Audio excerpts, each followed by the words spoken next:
Do you sometimes wonder why there's not enough space to cut anything in your kitchen?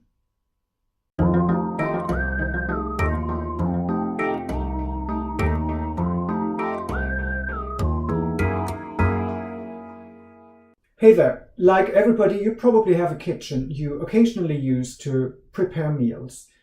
Beyond breakfast, I mean. One of the common issues with kitchens is that kitchens are small. Work surfaces are at a premium, and very often they're not arranged in a way that is actually useful to prepare meals. Like this one, for example, has a very small area here between the sink and the cooking station, and a relatively inaccessible bit at the back that doesn't lend itself to work in the corners or to put stuff away. So you have to find creative solutions to work with this. However, there's one trick that you don't want to neglect, and that trick is a very simple one. Keep your surfaces empty. There are three major types of things that people tend to keep in their kitchens. One is electrical appliances like the ones I have here in the corner. Another one is storage for stuff that you're using to cook, or fruit and veg, things that you want to access easily. And the third kind of items are decorative items. Now let's look at all of these separately. Electrical items are actually very simple to deal with.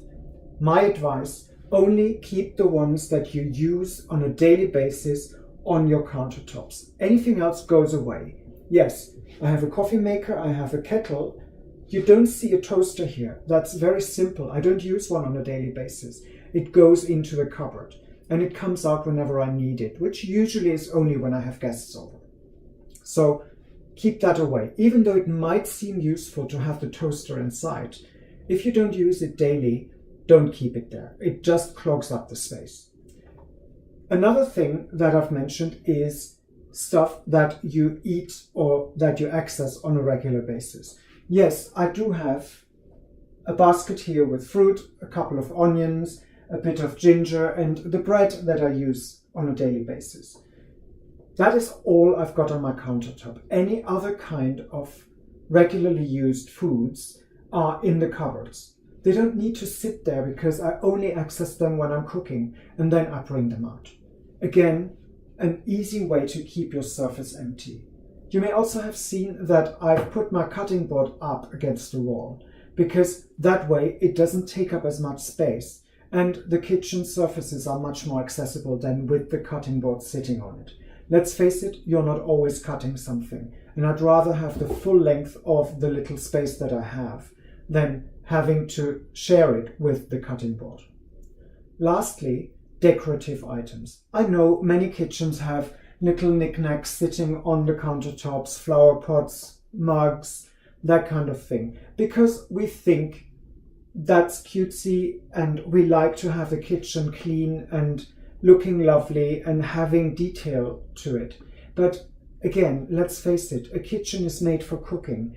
And when you have stuff sitting on your countertop that you have to move out of the way in order to do what the kitchen is really meant for, maybe that's not such a good idea.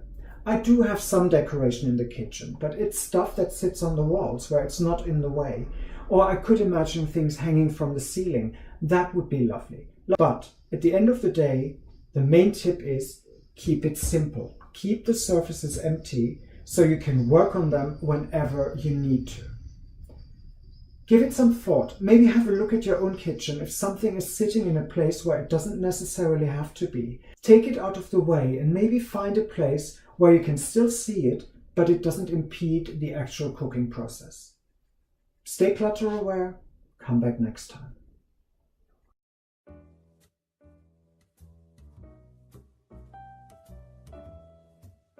If you want more, there are options. Click the round logo to subscribe to this channel or select the playlist in the middle to see more content or check out the links in the description below.